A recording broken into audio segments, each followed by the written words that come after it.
Good evening, U of R, and welcome to URTV Action News. Tonight, for all of you concerned parents out there, we're going to find out how you can tell if your child is doing drugs. And in Theology News, we'll find out the school's new way to compensate for crowded housing. And we will not fail you tonight. There will be a nice, fresh round of celebrity news. Stay tuned. We'll be right back, U of R.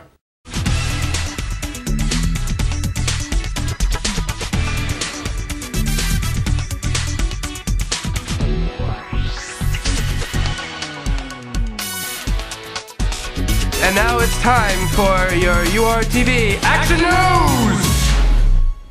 A recent study suggests that parents are often unaware of their children's drug use. Here are some warning signs parents should look out for. Number 1. Higher incidences of sass mouth. Numero dos. Child begins using slang such as groovy, hepcat, and 23 skidoo. Number 3. Happiness and creativity. Number 4.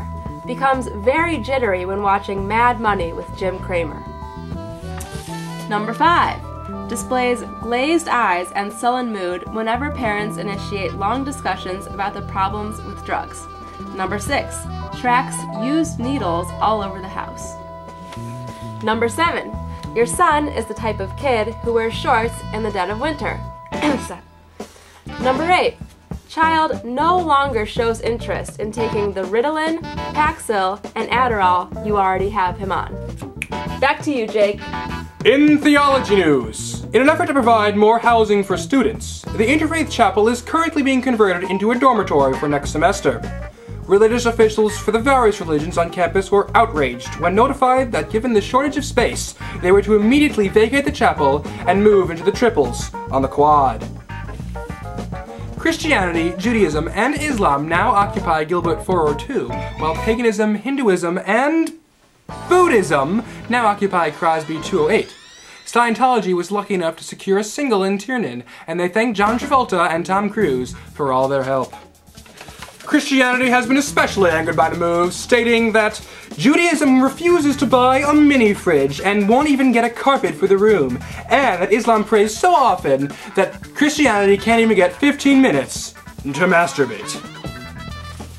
To make matters worse, triples will no longer receive an extra half a point, giving up to the possibility that the 6 main religions may now have to move to Glick, giving Scientology free reign of the campus to promote the ideals of honesty and ethical behavior. Said Cruz, official spokesperson for the religion of Scientology, this victory over other religions will help us to restore the students' phaeton, or souls as you may know them, to their native state of total freedom. For all those interested, Scientology can be reached at fakereligion@mail.rochester.edu. Back to you, Rainer. Afternoon delight. In our first bit of celebrity news, Pamela Anderson and Kid Rock have gotten separated recently, which is really upsetting because just look at how classy they are. In other celebrity news, Mel Gibson recently extended his sincere regrets to the situation that Michael Richards, aka Kramer, found himself in at the Laugh Factory about a week ago, I think. Gibson said, "I felt like sending Michael Richards a note. I feel really badly for the guy. He was obviously in a state of stress. You don't need to be inebriated to be bent out of shape, but my heart went out to the guy. The media will probably torture him for a while and then let him go. I like him."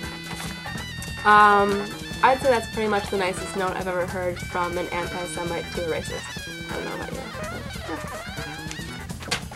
you. In Limbaugh news, last week, Rush Limbaugh accused Michael J. Fox of exaggerating his Parkinson's disease symptoms in an ad promoting stem cell research. Here are Limbaugh's other recent targets and his reasons for attacking them. Number 1. Unborn babies for having tempted the stem cells to begin with. And number 2. Slipknot, because they had an excellent beginning but did not show the growth necessary to ensure the band's sustained success. Number 3. Ann Coulter attacked 9/11 widows before he had a chance to. And number 4. That mongoloid kid back in Coach, because his non-stop screaming made it impossible for him to enjoy the screening of Failure to Launch. Number 5. Girl Scout Troop number 93, because they ran out of Samoas before reaching his home. And, of course, number 6, his listeners, because they did not agree with him quickly enough. Number 7, cigar aficionado editor-in-chief Marvin Shankin, because he failed to accurately portray Limbao's love of cigars. And, of course, number 8, God, for endowing him with far too much talent to handle. Back to you, Kaden. Thanks, Jake, that was great. And now to Seth with news from the Dark Continent. At a recent frat party, a severe misunderstanding drastically changed the lives of many UR students. According to sources close to the incident, a batch of jungle juice was mislabeled and was actually water from an African jungle. Isn't that the strangest thing you've ever heard? Many afflicted students were reportedly dancing on tables, stumbling around, fighting each other, and performing other savage behaviors typical of those in Africa. However, no one even noticed anything out of the ordinary at the frat quad until several students started shitting themselves and exhibiting whatever other symptoms cholera has. When the disease students checked into UHS the next day, UHS just poured Robitussin all over their bodies and sent them along their less than merry ways. In response to this, the cholera-afflicted students performed a rain dance, did that thing where they make your neck really long, and I don't fucking know, like got cholera or something. And with that, I'm out of jokes about Africa. So back to you, Katie. Seth, that was super. And now to Nick with venereal news. Thanks for that lovely introduction, Katie. A recent Strong Memorial Hospital study released yesterday shows an 18% increase in STDs on campus in the last 5 years. When asked for a professional explanation for the trend, Chief of Medicine James Ashland said, "Unprotected sex is just a shitload better. Thank God these lame-ass students finally figured that out." An anonymous frat brother had a different take on the situation. He said, "Ever since they stopped giving out her pleasure condoms at UHS and started giving out unlubricated instead, my girl kept complaining that it felt like I was shoving a latex glove in her pussy. Since I couldn't possibly afford condoms, I just stopped using them altogether." The study also gave a shocking breakdown of which STDs are terrorizing the campus. While chlamydia and gonorrhea are as popular as ever, genital warts has made a surprising comeback. "Warts are very trendy," said Ashland. "They come and go like your typical fads. For example, Livestrong wristbands or those sneakers that had wheels in their heels." University President Joel Seligman was very adamant on reversing the trend. His plan? Accept only the worst looking guys from now on. Said Seligman, "I know the guys here are already butt ugly, but I feel our admissions board is up to the task of bringing in the most hideous and revolting guys around, which no girls could possibly ever pass their STDs to." Back to you, Katie.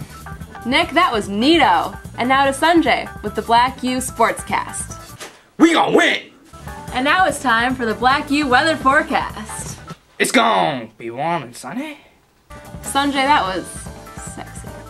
In Campus Times news, today URTV was featured in a feature article, a full-page spread highlighting the wonder that is URTV, finally giving URTV the credit they deserve, URTV, because URTV is the URTV bomb, URTV. Well, U of R, that's all the time we have for tonight. Thanks for watching, and remember to stay classy. Thanks for stopping by. But remember to stay classy. Not like that's overused.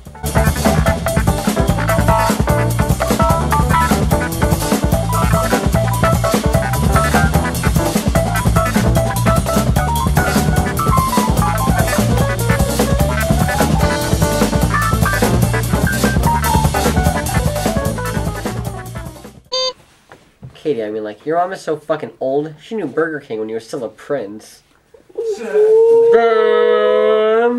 Yo mama's so poor, her face on the front of a food stamp. Alright, wait. Your mom is so fucking stupid, she got stabbed in a shootout. Check it out. Yo mama's so fat, I had to take a train and 2 buses just to get on her good side. Oh! I need that. Your mom is so old that I told her to act her own age. She fucking died. Your mom was so dark, she went to night school and was marked absent. Oh shoot! Oh shoot! Number 3, Ann Couture attacked 9/11 widows before. Ann Coulter! I don't know who it is. I thought it was a French pronunciation. Number 3, Anne Coulter, who attacked 9/11. Coulter! We just told you it was Coulter. Number 3, Ann Coulter, who attacked 9/11 windows before he could, because they weren't Anderson brand windows. Anderson brand windows won't leak ever, guaranteed for life. Number 3, Ann Coulter, or Cunter as her friends call her, attacked 9/11 windows. Windows are not old ladies. When asked for a professional explanation for the trend, Chief of Medicine James Ashland said, Unproductive sex. However, no one even noticed anything out of the ordinary at the frat quad until several students started shitting themselves and exhibiting whatever other symptoms cholera has.